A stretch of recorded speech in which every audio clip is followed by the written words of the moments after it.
झुकती है दुनिया झुकाने वाला चाहिए. इराण अमेरिका युद्धात आधी IRGCने आणि मग इराणने हा डायलॉग अगदी खरा करून दाखवला. इराणचं सिव्हिलायझेशन नष्ट करू, इराणचे पॉवर प्लांट्स उद्ध्वस्त करू, असे अनेक इशारे अमेरिकेने दिले. डोनाल्ड ट्रम्प तर सोशल मीडिया पोस्ट करण्यात अजिबात थांबले नाहीत. या युद्धात मध्यस्थी कोण करणार हा प्रश्न होता. शेवटी डोनाल्ड ट्रम्प यांनी निर्वाणीचा इशारा दिला. अटी मान्य केल्या नाहीत तर अमेरिका इराणच्या विरोधात अण्वस्त्र वापरणार का अशी परिस्थिती तयार झाली. पण डोनाल्ड ट्रम्प यांनी दिलेल्या मुदतीच्या काही तास आधी 14 दिवसांचा युद्धविराम नक्की झाला. पण युद्ध थांबलं ते इराणच्या 10 अटींमुळे. इराणने कुठल्या 10 अटी घातल्या आहेत, या अटींवर युद्ध कसं थांबलं आणि याच अटींमुळे पुन्हा युद्धाचा भडका उडू शकतो का, पाहूयात या व्हिडिओमधून. नमस्कार, मी चिन्मय आणि तुम्ही पाहताय बोलभिडू. भारतीय प्रमाण वेळेनुसार 8 एप्रिलला सकाळी अमेरिका आणि इराणकडून ट्विट करण्यात आले. पाकिस्तानच्या मध्यस्थीने दोन्ही देशांनी 14 दिवसांचा युद्धविराम झाल्याचं सांगितलं. या संदर्भात 10 एप्रिलला पाकिस्तानची राजधानी इस्लामाबादमध्ये चर्चा होईल. या चर्चेला अमेरिका आणि इराण या दोन्ही देशांचे प्रतिनिधी उपस्थित राहतील. अर्थात हा तात्पुरता युद्धविराम आहे. तरी 10 एप्रिल पासून ऑफिशियल निगोशिएशन सुरू होतील. पण हा तात्पुरता युद्धविराम झाला कुठल्या अटींवर आणि 10 एप्रिल पासून कोणत्या अटींवर निगोशिएशन्स होणार हे सुद्धा महत्त्वाचं ठरतं. कारण इराणच्या हल्ल्यांमध्ये अरब देशांचं मोठ्या प्रमाणात नुकसान होत गेलं. स्ट्रेट ऑफ होर्मुझ बंद झाल्यानं तेलाचे भाव वाढत चालले होते. पण इराणचं सुद्धा नुकसान होत होतंच, कारण त्यांचं इन्फ्रास्ट्रक्चर कोसळत होतं. त्यामुळेच कुठल्या अटींवर युद्धविराम होणार हा प्रश्न महत्त्वाचा होता. आता ज्या 10 अटींवर युद्धविराम झाला त्या अटी समजून घेऊ. पहिली अट आहे नॉन ॲग्रेशन. मागचे 40 दिवस सुरू असलेल्या युद्धात अमेरिका आणि इस्रायलने इराणवर पहिल्यांदा हल्ला केला. त्यानंतर या दोन्ही देशांनी इराणवरचे हल्ले सतत सुरू ठेवले. त्यामुळे इराणची पहिली अट आहे की पुन्हा हल्ला होणार नाही. याबद्दल इराणला अमेरिकेकडून फॉर्मल कमिटमेंट हवी आहे. तात्पुरता युद्धविराम किंवा 2 आठवड्यांचा युद्धविराम नाही, तर यापुढे अमेरिका इराणवर हल्ला करणार नाही याची गॅरंटी इराण मागतंय. दुसरी अट आहे स्ट्रेट ऑफ होर्मुझवर इराणचाच हक्क असेल. जागतिक तेल वाहतुकीच्या 20% तेल वाहतूक ही स्ट्रेट ऑफ होर्मुझमधून होते. इराण अमेरिका संघर्षाला सुरुवात झाल्यानंतर लगेचच इराणने स्ट्रेट ऑफ होर्मुझ बंद केलं आणि व्यापार थांबला. साहजिकच क्रूड ऑइलचे भाव वाढले आणि सगळ्या जगात महागाई सुद्धा वाढली. स्ट्रेट ऑफ होर्मुझ हे इंटरनॅशनल वॉटर्समध्ये येतं आणि त्यावर कोणी हक्क सांगू शकत नाही असं म्हणत अमेरिकेने अनेकदा हे खुलं करण्याचे इशारे दिले, धमक्या दिल्या. अगदी UN मध्ये जाऊन होर्मुझ खुलं करण्यासाठी सैन्य उतरवण्याची तयारी दाखवली. पण आता इराणने स्ट्रेट ऑफ होर्मुझवर पूर्णपणे इराणचा हक्क असेल आणि इथून पास होणाऱ्या ऑइल टँकर्सकडून इराण फी घेईल अशी अट ठेवली आहे. त्यामुळे सध्या स्ट्रेट ऑफ होर्मुझ खुलं असलं तरी ते तात्पुरत्या काळासाठीच खुलं आहे. तिसरी अट आहे युरेनियम एनरिचमेंटची. इराण अणुबॉम्ब बनवतंय आणि हे अणुबॉम्ब आपल्याला नष्ट करायचे आहेत. ही इस्रायल आणि अमेरिकेची पहिल्यापासूनची भूमिका. त्यासाठी इस्रायलने अनेकदा इराणच्या अणु कार्यक्रमात अडथळे आणण्याचा प्रयत्नही केला. यावेळी सुद्धा इराणने अणु कार्यक्रम थांबवावा यासाठी दबाव येत होता. पण इराणने आता अशी अट घातली आहे की इराण अमेरिका संघर्षाचं मूळ असलेल्या युरेनियम एनरिचमेंट प्रोग्रामवर मर्यादा आणायच्या ऐवजी अमेरिकेने या प्रोग्रामला मान्यता द्यावी अशी इराणची अट आहे. म्हणजे ज्यामुळे संघर्ष सुरू झाला तो अणुऊर्जा कार्यक्रम थांबवणं सोडा, अमेरिकेनेच त्याला मान्यता द्यावी अशी अट इराणने या युद्धविरामासाठी घातली आहे. चौथी आणि पाचवी अट आहे इराणवरचे सगळे निर्बंध हटवावेत.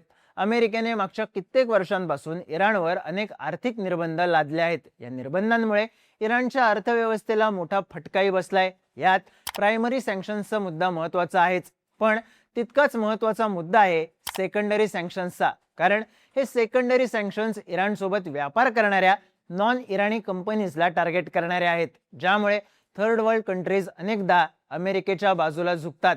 आता जर अमेरिकेने ही अट मान्य केली तर ज्या पद्धतीने अमेरिका इतर देशांवर आर्थिक दबाव निर्माण करतं त्या सिस्टीमलाच धक्का पोहोचू शकतो. इराणची 6वी अट आहे इराणच्या विरोधातले UN मधले ठराव रद्द करणं. इराणच्या विरोधात संयुक्त राष्ट्र सुरक्षा परिषदेमध्ये अनेक ठराव मंजूर झाले आहेत. हे ठराव इराणवर असणाऱ्या इंटरनॅशनल प्रेशरचा कायदेशीर आधार आहेत, ज्यामुळे इराणची प्रचंड कोंडी होते.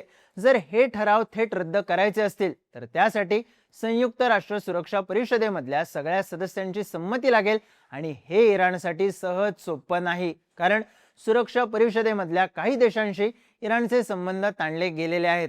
त्यामुळे हे देश मान्यता देणार नाहीत याचा अंदाज इराणला आहे आणि त्यामुळेच इराणने हे ठराव रद्द करण्याची मागणी युद्धविरामाच्या अटींमधून केली आहे. इराणची 7वी अट आहे IAEA बोर्ड ऑफ गव्हर्नर्सचे सर्व ठराव रद्द करण्यात यावेत. IAEA अर्थात international atomic energy agency board of governance म्हणजेच आंतरराष्ट्रीय अणुऊर्जा संस्थेच्या नियामक मंडळाने इराणवर जे निर्बंध घातले आहेत ते हटवावेत. हे नियामक मंडळ इराणच्या अणु कार्यक्रमावर देखरेख ठेवतं. जर इराणचा अणु कार्यक्रम प्रगती करत असेल तर दबाव टाकून तो लिमिटेड सुद्धा करतं. त्यामुळे या नियामक बोर्डाकडून झालेले ठराव रद्द करण्याची अट इराणने घातली आहे. यातून अर्थातच इराणला आपला अणु कार्यक्रम पुढे न्यायचा आहे. 8वी अट आहे नुकसान भरपाई मिळण्याबाबत. अमेरिका आणि इस्रायलच्या हल्ल्यात इराणचं जे नुकसान झालं त्याची पूर्ण नुकसान भरपाई देण्यात यावी. जे इन्फ्रास्ट्रक्चर कोसळलं आहे ते पुन्हा बांधण्यासाठी जेवढा खर्च येईल तो खर्च भरपाई म्हणून देण्यात यावा अशी अट इराणने ठेवली आहे. इराणने घातलेली 9वी अट आहे मिडल ईस्टमधून अमेरिकन सैन्य माघारी बोलावण्यात यावं. काही रिपोर्ट्सनुसार अमेरिकेनं मिडल ईस्टमध्ये जवळपास 7,000 जास्तीचे सैनिक मार्च 2026 मध्ये डिप्लॉय केले. त्यामुळे मिडल ईस्टमध्ये असलेल्या अमेरिकन सैनिकांची संख्या ही 50,000 ते 57,000 गेली आहे. यात इराक, कुवेत, UAE आणि कतारच्या महत्त्वाच्या बेसेसवर असलेल्या अमेरिकन सैनिकांचाही समावेश आहे. त्यामुळेच इराणचं म्हणणं आहे की सगळे सैनिक माघारी बोलावण्यात यावेत. यातून अर्थातच इराणला मिडल ईस्टमधला आपला होल्ड पक्का करायचा आहे. इराणची 10वी आणि शेवटची अट आहे लेबनॉन सकट सगळ्या आघाड्यांवर युद्धविराम. आता जो अंतिम युद्धविराम होईल तो फक्त इराणपुरता मर्यादित राहणार नाही तर लेबनॉनमध्येही होईल. लेबनॉनमध्ये इराणची प्रॉक्सी असलेली हिजबुल्ला ऍक्टिव्ह आहे. हिजबुल्लाचा इस्रायलशी संघर्ष सुरू आहे. जेव्हा इस्रायल अमेरिकेने इराणवर हल्ले केले तेव्हा हिजबुल्लाने इस्रायलच्या विरोधात आघाडी उघडली आणि इस्रायलवर मोठ्या प्रमाणात हल्ले केले. त्यामुळे इस्रायल मोठ्या प्रमाणात लेबनॉनमध्येच अडकून पडला. आता इराणने लेबनॉनमध्ये युद्धविरामाची अट टाकली असली तरी इस्रायलचे पंतप्रधान बेंजामिन नेत्यानाहू यांनी या गोष्टीला विरोध केलाय. अर्थात इराणचा विषय फक्त लेबनॉन आणि हिजबुल्ला पुरता मर्यादित नाहीये. त्यांना अर्थातच गाझा पट्टीतल्या हमास आणि येमेनमधल्या हुतींसाठी युद्धविराम हवा आहे. थोडक्यात आपले HHH सेफ करत त्यांना बळ देण्याचा प्लॅन इराणने आखला आहे. सगळ्यात महत्त्वाचं म्हणजे या 10च्या 10 अटी मान्य झाल्या तरच इराण पूर्ण युद्धविरामाला तयार होईल असं इराणकडून सांगण्यात येतंय. आता या सगळ्या अटी मान्य झाल्या तर मिडल ईस्टमध्ये इराणची ताकद प्रचंड वाढेल. ना त्यांचा अणु कार्यक्रम थांबेल ना त्यांचा जागतिक तेल वाहतुकीवरचा होल्ड कमी होईल. उलट ताकद कमी होईल ती अमेरिकेची, कारण त्यांना मिडल ईस्टमधून जवळपास माघारच घ्यावी लागेल. डोनाल्ड ट्रम्प यांनी इराणच्या या 10 अटींना वर्केबल असं म्हणत युद्धविराम घेतला असला तरी या अटी चर्चेत मान्य झाल्या नाहीत तर पुन्हा युद्ध भडकण्याची शक्यता आहे. कारण ज्या गोष्टींसाठी अमेरिकेने इराणवर हल्ला केला होता त्यातली एकही गोष्ट साध्य न होता यातून इराणलाच प्रचंड ताकद मिळणार आहे. तुम्हाला काय वाटतं? पाकिस्तानात होणाऱ्या चर्चेत या अटी मान्य होतील की पुन्हा युद्धाचा भडका उडेल? तुमची मतं आणि प्रतिक्रिया कमेंट करून नक्की सांगा आणि माहितीपूर्ण व्हिडिओज पाहण्यासाठी बोलबिडूच्या YouTube चॅनलला सबस्क्राईब करायला विसरू नका.